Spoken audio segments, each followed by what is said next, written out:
ये कहानी उन लोगों के लिए है जो अपनी जिंदगी में समय का सही तरह से उपयोग नहीं करते हैं।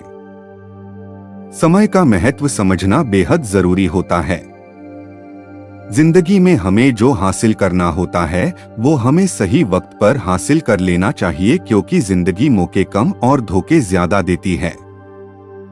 समय हाथ से निकलने के बाद केवल हमारे पास पछतावा ही रहता है।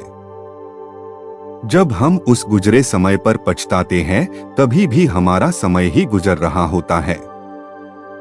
एक दिन स्वामी विवेकानंद नदी के किनारे नावों का इंतजार कर रहे थे। तब वहां पर उनके पास एक साधु आकर बैठ गए। साधु ने स्वामी विवेकानंद से पूछा कि आप यहाँ पर क्यों बैठे हो। स्वामी विवेकानंद ने कहा कि मैं यहाँ पर नावों का इंतजार कर रहा हूँ। साधु ने पूछा, आपका नाम क्या है? विवेकानंद ने कहा कि मैं विवेकानंद हूँ।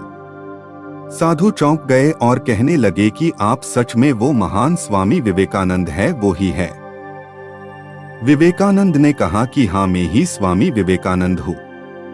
साधु ने विवेकानंद के कहा कि तो फिर आप क्यों यहाँ पर बैठे हो? और इतना कहते ही साधु पानी पर चलने लगे। साधु ने पानी पर चलते हुए स्वामी विवेकानंद से कहा कि देखो, मैं पानी पर चल सकता हूँ, क्या आप नहीं चल सकते हो? स्वामी विवेकानंद ने उसका उत्तर नहीं दिया। कुछ देर बाद नावों आ गई और स्वामी विवेकानंद ने उस साधु से कहा कि आप भी चलिए मेरे साथ उस पार नावों में।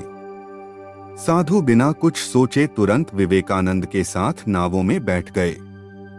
स्वामी विवेकानंद ने उस पार पहुंचते ही नावों का भाड़ा दिया, सिर्फ 1 रुपए।